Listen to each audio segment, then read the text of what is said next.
Also, just to cut in, because I always forget to self-promote things, I have a Substack. Wow. Yeah. Where I run a newsletter that you should subscribe to. And I talk about things that I've read, done. It's kind of like a blog, but also is full of recommendations. And I also write mini essays, minalay.substack.com. Check it out. Apologies in advance, I just got Invisalign a couple days ago. I think it's giving me like a slight lisp, but I can't really tell, so we'll just see. If I sound different, that is the reason.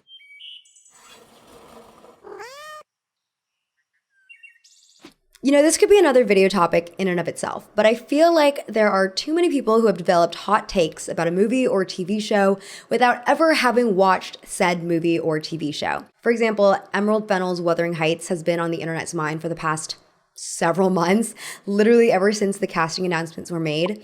And people have had extremely visceral reactions to this movie, even though it hasn't even come out yet. What is that? You can hate on the casting and the director's previous work. I also think the hater memes that have spawned have been pretty funny. But it feels pointless at the end of the day to have a strong opinion when there's still so much that's unknown. It's like people have this fetish for being enraged that's so strong that they prefer to be angry for longer periods of time than, say, just being angry when the movie actually comes out. Why get angry about it? I'm not angry. I'm just furious. This is kind of like a long-winded explanation for why I saw Opus recently, even though it got pretty negative reviews. I wouldn't even say that this movie is like offensively bad. Trust, I've seen some really terrible low-budget rom-coms in my past. Wait, what happened? Well, I was made of snow, and now I'm made of not snow. But it was just sort of redundant and uninspiring. It's about this journalist, and she's invited to attend a listening party for this 90s pop star who's coming out of retirement. The listening party is taking place on this remote compound where they are not allowed to have their phones, of course. And it becomes pretty clear from the jump that this is going to be one of those violent cult movies. The director, Mark Anthony Green, has talked about the movie being a commentary on cults of personality and celebrity worship. And I think there's a pretty pro-journalism angle in there as well, considering the villain, the pop star, is plotting to murder journalists who have criticized his work. I think it's a great concept, and Green has also worked as a journalist for 13 years, so I'm sure this screenplay came from an authentic place, but I found the movie to be very predictable and surface level, and what bothered me the most about it was that it felt super derivative of like all the other horror movies that have come out in the last several years. Some common elements these movies share are offbeat characters, slow atmospheric shots, a normal main character at the center of it all, and usually some form of class satire sprinkled in. Karsten Rehnquist also mentioned in his review of the film the concept of saltburnification, aka the use of shock value visual cues to generate buzz on social media. For example, there's this one scene in Opus where one of the cult members goes around shaving people's pubic hair. You're Lady Guard. But it didn't seem to serve any narrative purpose. Like, it felt like the scene was written for the purpose of weirding out audiences and getting TikTok virality. Meanwhile, what I thought was a great use of pubic hair, and sorry, that's a crazy statement, but in Midsommar, a character bakes their pubic hair into a pie as part of an elaborate love spell.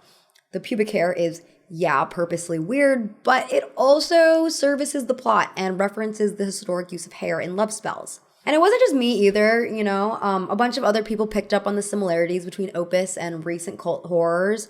When I ran to Letterboxd, one of the top comments was, "Don't worry, darling, I will blink twice to signal for us to get out if the menu looks mid this summer."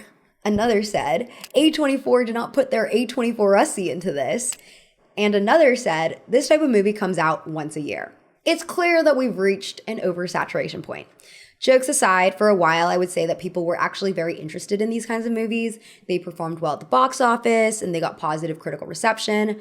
But then in the past year or so, I noticed a shift. Opus got a 39% on Rotten Tomatoes. And it's not just these A24-Core cult horror movies either.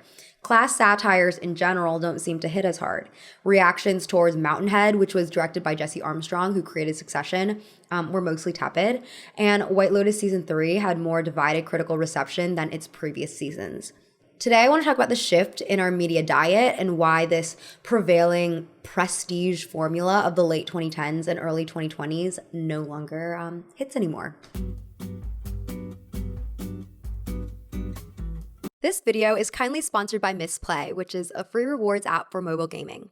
I'm excited to pair up with Misplay because they're doing a season of giving sweepstakes right now with a prize value of $20,000. No purchase is necessary to enter, but entries close October 30th. As some of you know, I'm an actress and I do experience anxiety before I perform or before I do an audition. And I find that an accessible way for me to take my mind off the pressure is to play puzzle games. For example, there's this one game called Cube Blast where the whole thing is like moving colored cubes around into groups of 4 to eliminate them. I find that puzzles are an easy way to de-stress while still keeping my brain sharp and active. And there's also no words involved, so they don't mess with my line memorization or anything. With Misplay, the points you earn can be redeemed for gift cards from brands like PlayStation and DoorDash. I'm using my reward money to save a sea turtle today. Use my code Mina and download Misplay for a free entry into the sweepstakes with a chance to win $20,000. This is only available in the US and is for new users only, so please see the description for details. You might be getting a very generous tip.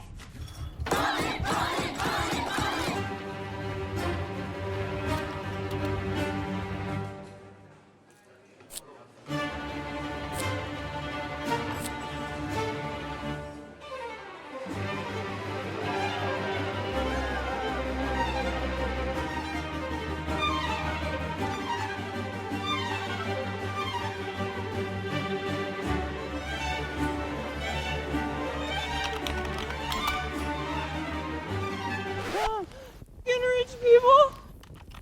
Quick history interlude. She makes history seem like the cinema. The phrase eat the rich is often attributed to Jean-Jacques Rousseau, a French, well, obviously, that's probably the Frenchest name I've ever heard, a French Enlightenment philosopher, and he was considered to be the father of the French Revolution.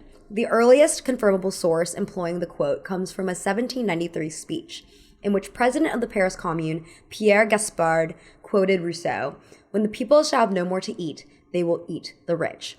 Hundreds of years later, the phrase is still employed as a rallying cry for wealth equality, appearing in protest signs and on t-shirts over the years, as well as spawning cultural artifacts like the 1987 film Eat the Rich and an Aerosmith song.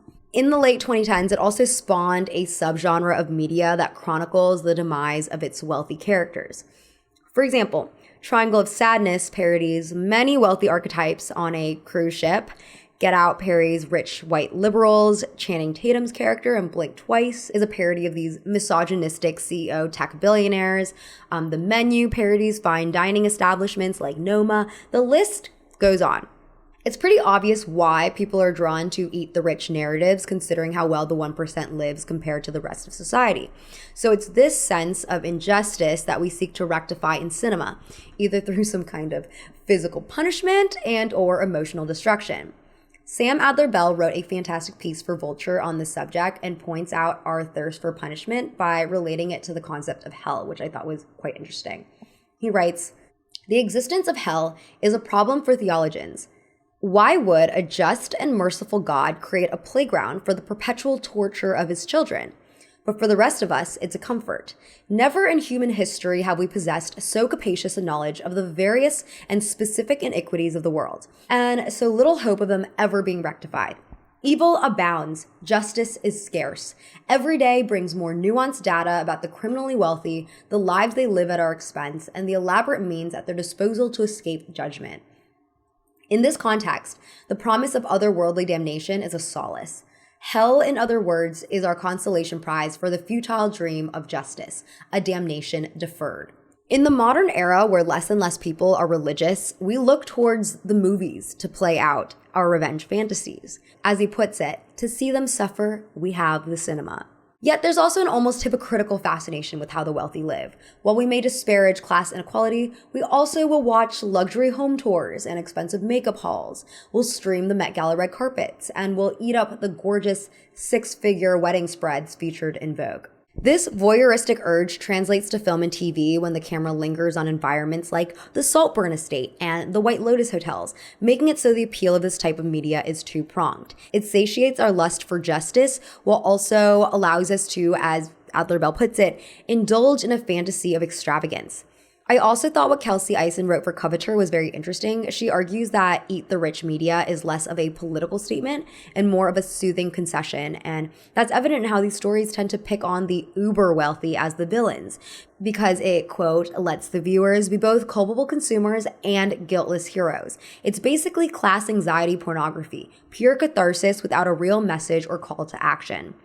She also makes a connection between these kinds of movies and Quentin Tarantino movies in the sense that the commentary is sometimes so surface level that all they seem to say is that bad people are bad.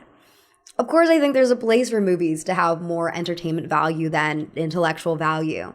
I definitely love all the crazy shootout sequences in Tarantino's work, and I think Inglourious Basterds in particular is a great movie, even though the commentary seems to be pretty simple.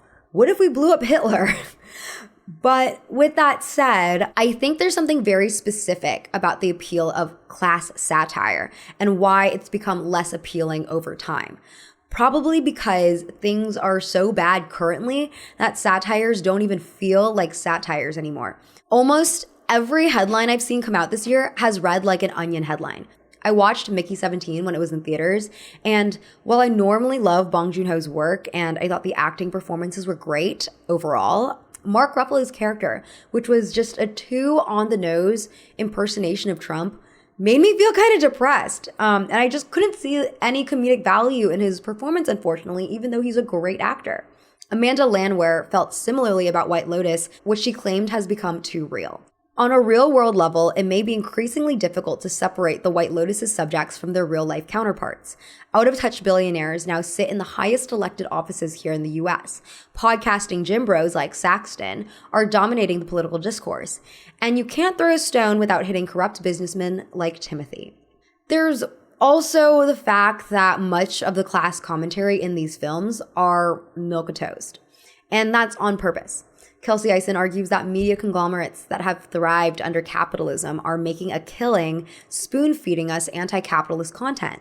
She writes, they feel fine doing this because they know the content is just lip service to a concept, presented to a society that is yet to take more than minimal baby steps towards real political change in that arena. I mean, Hollywood's industry workers were on strike for the majority of 2023, calling out attention to the reality that they are underpaid, constantly squeezed by streaming models, and subsequently not able to upkeep union memberships and afford health insurance. I've noticed conversations shifting around that time because for people who don't work in Hollywood, I think it's easy to look at actors like Timothée Chalamet and assume that acting is just this glamorous, overpaid job. But as we saw with the SAG strike, most actors are underpaid and out of work. So with that highly publicized context, it definitely feels distasteful and hypocritical that the same industry's leaders are pushing out stories where the rich are punished for exploitation. The message starts to feel hollow when they're not doing anything tangible for their workers. Even more hollow when it seems like rich audiences themselves don't even understand the satire. For example, despite White Lotus aiming to make fun of its wealthy characters, there's actually a White Lotus effect on tourism. Come with me to the White Lotus Hotel in Taormina, Sicily. Wealthy people watching the show have been traveling to the same hotels that the show films at. BBC reported that the Four Seasons San Domenico Palace in Sicily, where season 2 was filmed, was booked out for 6 months when it reopened post-filming. The original White Lotus, the Four Seasons Resort Maui in Hawaii, saw a 425% uptick year-on-year in website visits and 386% increase in availability checks. Hannah Georges partially blames this on the cinematography of the show. When one character said that having access to a yacht is worth the risk of being killed, her blithe assessment doesn't land as a shocking provocation. The camera seems to be in love with the boat too. Well, Gary might kill me.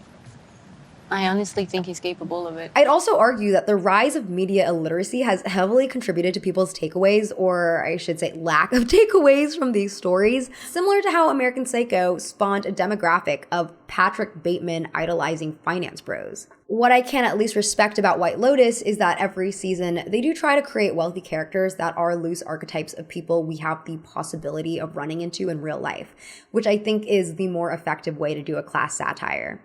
I read this interesting article where critic Richard Lawson reported his experience going to a Knives Out screening in the Hamptons. For the first movie, he noted that the audiences bristled when it became clear that the film was making a case against inherited family wealth. He then criticizes the sequel Glass Onion for softening its message in comparison. I agree. I think that the media that focuses on the billionaire class usually offers a very tepid class satire, except for Succession, which I think is perfect. But at the same time, I admit I think it would be hard to replicate the success of in today's climate. But I mean, the first Knives Out hit so hard because it villainized a family that is very similar to many Northeastern elite families. Similarly, part of Get Out's punchiness was the fact that Jordan Peele chose to villainize the affluent white liberal, a demographic of people that many of us have either interacted with personally or belong to ourselves. I think the real genius of a class satire is one that forces everyone in the room to interrogate their own position in society and forces the wealthy audience goers to consider how they might be perpetuating classism. Class satire that only pokes fun at an over-exaggerated uber-rich guy can only go so far because at the end of the day, we watch that film and we feel powerless. Nothing will check these guys, and none of us in the audience belong in that group. It's passive reflection instead of active reflection. I'd also argue that it's hard to create a compelling anti-capitalist story in general because capitalism has shaped the way we're able to imagine things.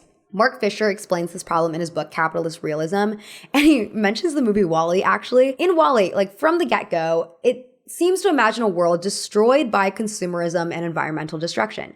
The humans have even relocated onto a spaceship. But rather than creating a new world rooted in a new system, capitalism seems to thrive on this spaceship as well. The humans are all screen addicted. They're all like drinking slop from their cups.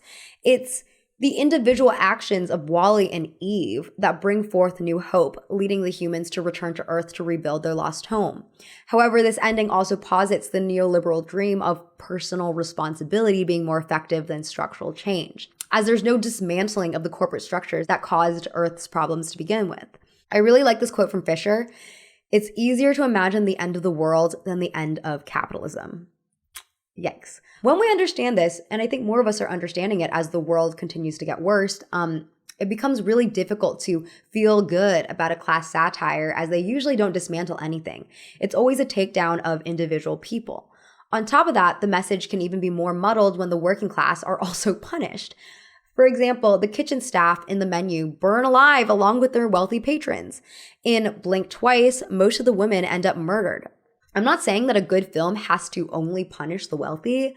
After all, Parasite, which I loved just as much as everyone else, squarely punishes its working class characters by the end. But there is something that just feels wrong and cynical with how these newer movies flippantly kill off so many people. Adler Bell explains the cynicism. There is an underlying logic to this distribution of suffering. After all, what we're fantasizing about is not revolution nor justice, but a much bleaker eschaton. The have-nots can only hope to drag the haves into hell, where we currently reside, with cruelty and hopelessness for all.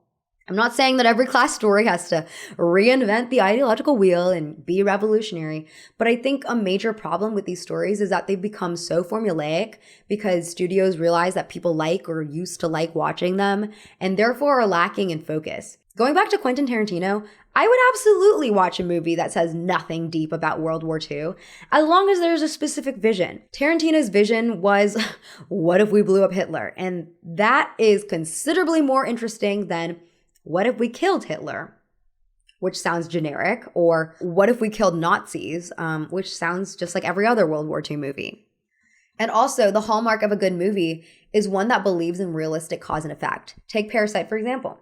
The violence towards the end of the film feels earned. It is an explosion of rage that has been brewing in the characters' psyches during the course of the entire runtime. In Opus, The murders seem to happen sort of randomly, and the way they go about it kind of makes no sense. One character, Bill, gets murdered early on and goes missing. However, later on, the cult poisons another character, Emily, and entraps her still living body in a beanbag chair. She crawls out of the beanbag chair during a theater show, which is, of course, freaky. But if you actually think about it, why would the cult go through the trouble of hiding Bill's body, but then put Emily's body in such a busy room during an event for children? And literally, the main character is sitting on the beanbag that Emily is inside of, you know? It's calling a lot of attention. And going back to the children, they actually take the children out of the room before the violence starts. Logically, nothing makes sense. It feels like the purpose of the scene is purely for audience enjoyment, but the best movies are the ones that can combine entertainment value with narrative logic. For example, in Midsommar, the cult kills off each character only after they've committed some kind of offensive transgression. And they hide all the bodies until the very end when they're performing their last ritual. Midsommar is also more nuanced in how it plays with morality, as many of the cult members are shown to be good people, while many of the victims are shown to be disrespectful.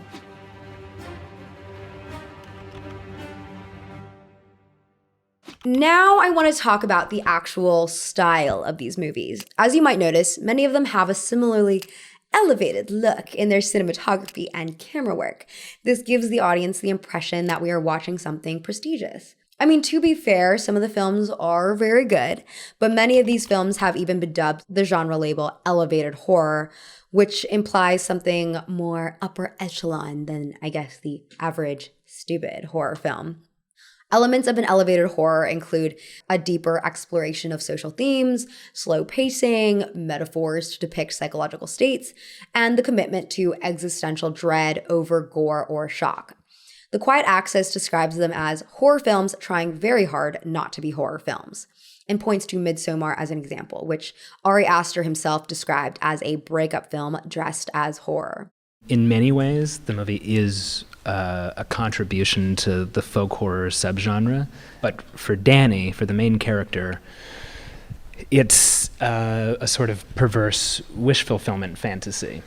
As a result, these movies are usually taken more seriously by critics and award shows, which have notoriously always been kind of categorically anti-horror. Just a note though, I've been flinging around this subgenre label pretty casually, but I do think this label is sort of arbitrary because many of these movies are quite different from each other. The Morbid Zoo made a fantastic video essay on the subject, but here's a quote from her that kind of sums up my feelings. As far as I can tell, and it seems like this is the intention since we're using the word elevated, the only consistent way we're defining elevated horror is based on whether critics like it. The Morbid Zoo also points out that prestige horror is not new, citing multiple examples like Silence of the Lambs, Alfred Hitchcock, David Lynch, all the way back to the deeply influential German Expressionist movement. So, with this context, elevated horror can kind of seem like a revisionist edit of the horror genre. Joe Bob Briggs has also pushed back against the term, saying that elevated horror is a term used by people who hate horror to describe horror films that they like. Horror has always had social and cultural themes.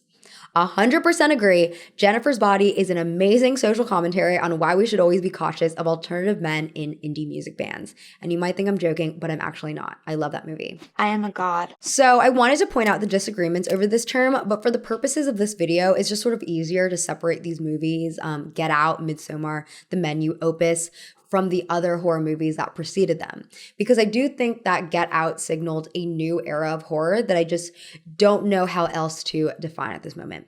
Because in all fairness, and this is coming from someone who used to watch FearNet religiously every day after school in the 7th grade, horror does have a bad reputation in the mainstream public consciousness because I think of its history of being a low-budget cash grab. Stat Significant made a post breaking down the profit margin of horror movies and why they're seen as good investments from producers, which probably explains why we've gotten so many mediocre ones over time. They explain, compared to other genres, horror movies have significantly smaller budgets, with adventure and animation films typically allotted 5.5 times the funding of scary movies. On top of that, the horror genre has a dedicated enough fan base, with many fans solely loving it for the fear element and for practical and special effects.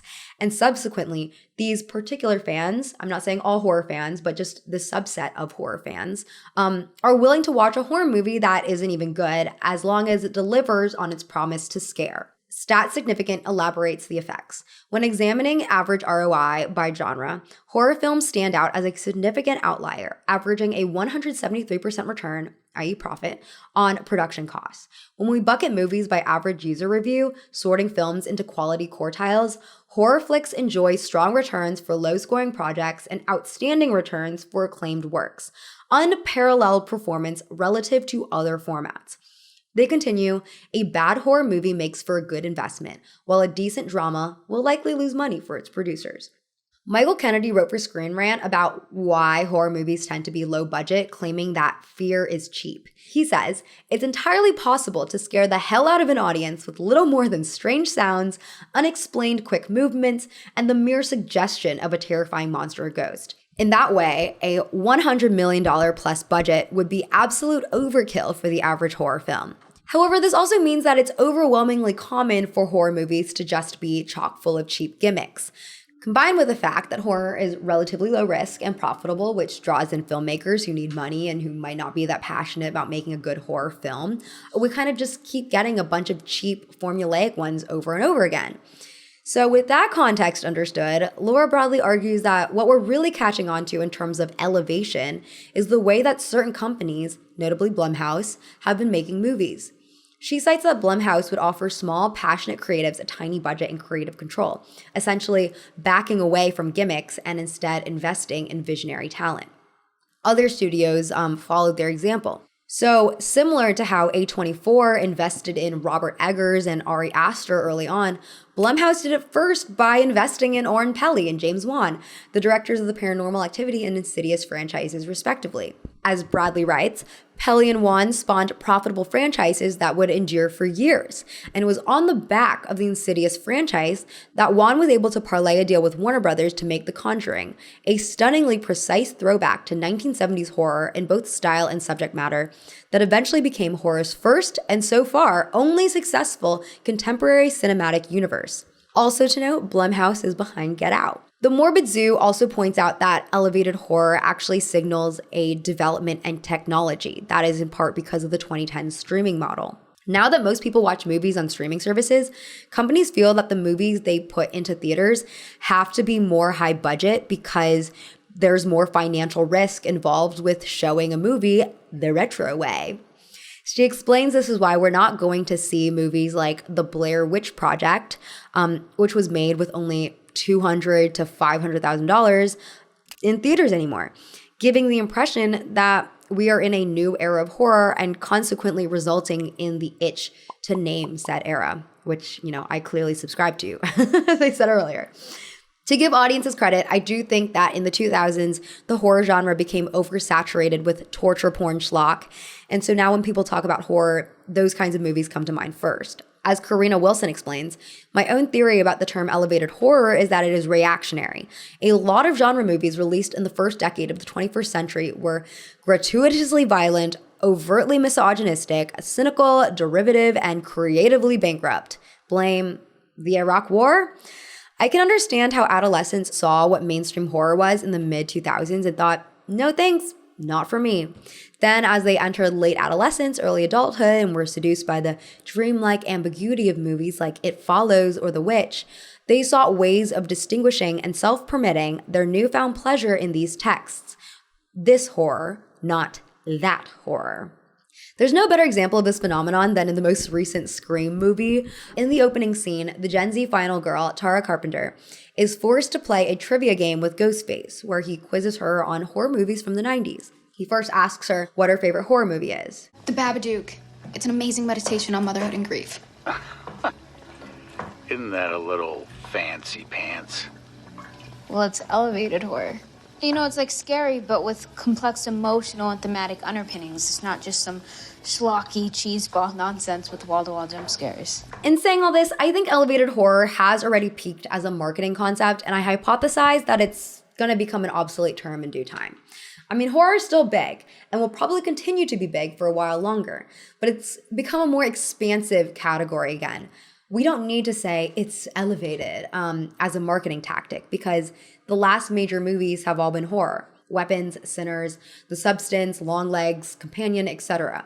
I wouldn't be surprised if a younger generation will just assume that a horror movie can be good by default. And that's great. That's what the horror genre deserves. Another reason for horror's rehabilitated image is thanks to directors like Jordan Peele, Robert Eggers, and Ari Aster, who have really shown what horror can achieve. And I'm sure in doing so, have attracted many auteurs to the horror genre, which in turn keeps upping the genre's value. All three directors have also genre hopped, with Peele starting his career in sketch comedy, Eggers doing an adaptation of Amleth, and Aster most recently directing a neo-western. They, along with many other big directors, are re-emphasizing to the world that a filmmaker can create whatever story they want to, and that filmmakers should actually take advantage of and consider the varieties of genres out there to decide which one is the best vehicle to tell their story. Rather than saying that people are starting to like horror, I'd actually say that horror movies have gotten better, so there's more people interested in watching these movies, thus bolstering the genre in the public's mind. But I want to again re-emphasize that audiences have always liked horror. There's a reason why Alfred Hitchcock is considered one of, if not the most impactful man in cinema, while his most famous movies were all horrors. I mean, just the fact that The Substance was nominated for 1 million awards last year is indicative enough. It was as classic horror as you can get, with some of the most horrific gore I've ever seen. And if you want to know, I was eating dinner. When I was watching it, I had brought my dinner to the theater. And after that scene when Dennis Quaid is shoveling a shrimp into his mouth, I literally scarfed down the rest of my food because I could just tell it was just going to get grosser and grosser from there. And I was right. All to say is that the bar for this genre has gone way up, which makes it so movies that are messy with their storytelling are going to be judged more harshly than if they were released 10 years ago. I'm sure there's always going to be a group of people who will like anything that has the right amount of gore, but these elevated horror movies, for the most part, are getting judged like any other prestige film, especially because most of them don't have gore. I also think that movies like Opus and Midsommar make up such a clear subgenre, and so people are bound to compare them, which only sets you up for failure if your vision is not as sharp and well executed as Ari Aster's was. I actually read that Zoe Kravitz was working on Blink twice in 2017, even though the movie only ended up coming out in 2024. I'm sure that back in 2017, when only Get Out was made, a lot of her ideas seemed much fresher. But coming out in 2024 was pretty bad luck because we've not only seen Get Out, we've seen Glass Onion, which already did the Billionaire Island thing. We've seen Don't Worry Darling, which already did the idyllic but offbeat environment. And we've seen Midsommar, which already did the drug-fueled surrealism in the bright sunlight. Of course, you can always be inspired by movies that have already come out, but you would also have to know that people are going to, unfortunately, compare it to its predecessors. What she did was very baller. It was very anarchist. Yeah, come.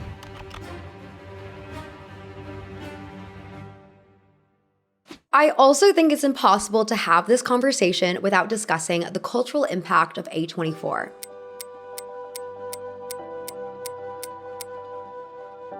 After all, I've been describing this glut of cult horror prestige films as A24-Core, which probably earns some eye rolls, but when I say A24-Core, I kind of say it ironically, okay? I don't believe that A24 has a niche look, but I believe they have very specific and successful branding. As Sofia Coppola told The New Yorker, she knew the company had made it when she saw a man in the West Village walking his dog with an A24 branded leash. So what is the A24 brand? A24 has branded themselves as the face of auteur-led independent cinema, and the projects that they pick share some similar elements, such as subverting actor personas like Robert Pattinson in Good Time in The Lighthouse, and Selena Gomez and Vanessa Hudgens in Spring Breakers, crafting character-driven plots like Lady Bird and The Farewell, and championing a director's specific personal vision. But at the end of the day, I do think it's important to recognize that A24 is a production studio and distributor. Their role is to finance, distribute, and market movies. And ultimately, the people who are actually creating the vision are a number of different directors, cinematographers, and other production members who employ a variety of techniques and styles. Because as far as aesthetics go, it's all fairly nebulous. There's this one TikTok video called Movies That Feel Like A24 But Are Not. The account captions it, There's technically no such thing as an A24 look or A24 feel. It's not that A24 creates a signature style themselves, but rather that they attract filmmakers with a similar approach to storytelling. Ones who craft films that feel intimate, visually striking, and slightly offbeat. And as it stands, out of all the movies I mentioned so far that make up the elevated cult horror subgenre, only Midsommar and Opus were A24 productions. But there are other production and distribution companies that similarly prioritize artistic vision. Annapurna Pictures and Utopia, for instance. What makes A24 successful is their marketing strategy. They've done everything from making Twitter accounts for characters to creating unique, sometimes limited edition merch. For example, Everything Everywhere All at Once saw the release of packets of googly eyes and latex gloves with hot dog fingers, and Priscilla got a 14-karat gold locket. Curtis Everett Polly, who co-hosts the podcast The Iron Pack, explained the appeal. A lot of creatives love to find obvious art film references to put on a mood board for fashion videos and album campaigns. It was this weird flattening. A24 became a bridge merging this mood board influencer pop culture zeitgeist with art house movies made by real directors. With that said, anything popular gets hated on for its popularity at some point. And there's a subset of film enthusiasts who rag on A24 as being, typical film bro fanfare. But I stand by the opinion that A24 is a fantastic gateway to expanding your media diet beyond, the MCU blockbuster universe. For one, they are a newer studio, so their projects are newer and therefore easier for contemporary audiences to find on streaming services. And also, A24 has marketed themselves really well, meaning that they've created a movement that is enticing for young people to join. And I can attest to that. I was very jealous of all those people throwing A24 costume parties back in 2021, and they were promoting them on TikTok. And it's common sense that it's way more fun to watch a movie when your friends also want to watch that movie. Meanwhile, I'm dying for literally any of my friends to talk to me about Stage Door, but it's not streaming anywhere, so I'll keep waiting. Well, do you have to just sit around and do nothing about it? And on the production side, the company has been invaluable in uplifting young, passionate filmmakers. As I've talked about in the past, the mid-budget movie has basically died, with major studios believing that the only way for a project to be financially viable in this streaming economy is by costing less than $2 million or more than $200 million to make. Go big or go home.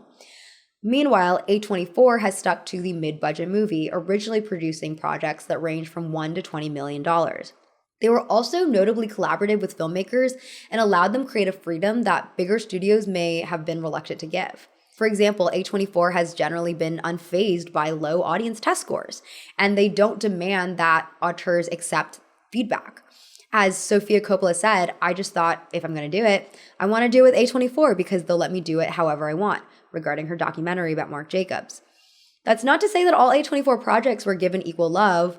In 2013, they signed a partnership with DirecTV in order to get funding to grow. David Ehrlich reported that all the movies made within this partnership would not get attention. For example, John McLean's 2015 film Slow West, which premiered at Sundance and won the World Cinema Dramatic Competition. The film was ultimately buried on DirecTV and never played on more than 54 screens. The Witch was actually supposed to meet this fate too, but thanks to positive reception after the trailer drop, A24 pivoted their strategy for a wider release. Their partnership with DirecTV has since ended, but I think it's important to bring up to get a better understanding of why A24 has been associated with a very specific vision. It might just be that the movies they've made that are more well-known have all followed A24's criteria for what is marketable. According to Ehrlich, that usually means something that has enough broad appeal to be considered a prestige film or movie that is so weird it's bound to become an internet sensation, hence Saltburnification. I bring up A24 not only because I think it's interesting to talk about, but also because their impact has led other studios to try to produce the same kind of movies that made the company successful in the first place. I mean, Saltburn, which seems to follow the A24 criteria for a successful movie, was actually produced by MGM. While I have mixed opinions about Saltburn in general, and this video is not about that, this notion to copy a formula or copy a vibe can lead to unsatisfying derivatives, such as Blink Twice, which was another MGM production.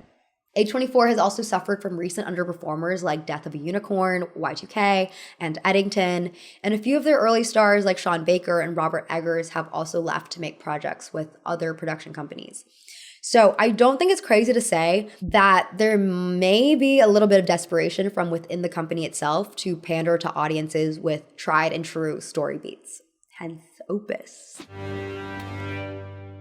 In recent reports, A24 has started aiming for greater growth. Josh and Benny Safdie, who initially made Good Time for $2 million, have now been given budgets of around $70 million each for their individual upcoming projects. Alex Garland is developing an adaptation based on the video game Elden Ring. A24 also now has a music label, an off-Broadway theater, and a division called A24 Labs that explores AI tools, which is scary. Ravi Nandan, head of A24 Television, has explained how the company plans to use AI for The New Yorker, and he mused that AI could let the studio target micro communities, and added, you can maybe make something that's valuable for 1,000 people because the cost is cheap enough that it doesn't have to reach 10 million people. Regardless of, I don't know, his positivity, I do think that AI creates a dangerous opportunity for the studio to rely on algorithms and predictive analysis, tools that ultimately are too focused on business growth over artistic vision, tools that promote a generally more risk-averse mindset. As Martin Scorsese warned in his 2019 piece for the New York Times, that's the nature of modern film franchises. Market researched, audience tested, vetted, modified, re-vetted, and remodified until they're ready for consumption. Many films today are perfect products manufactured for immediate consumption. Many of them are well made by teams of talented individuals. All the same, they lack something essential to cinema, the unifying vision of an individual artist. Because, of course, the individual artist is the riskiest factor of all. And I think the most poetic way to end this video would be with a Martin Scorsese quote. So I'm going to leave it at that. Okay, everyone, thanks so much for watching. Please let me know if you've seen any of the movies I've talked about and what you thought of them, what you thought, I guess, is like the best one that you've seen. Not to be drawing comparisons, but, you know, just for fun. Thank you all so much for watching, for hanging out, and I'll see you next time. I hope you have a lovely rest of your day. Okay, bye. And don't forget to use my code Mina and download Misplay for a free entry into the sweepstakes with a chance to win $20,000. This is only available in the US and is for new users only, so please see the description for details.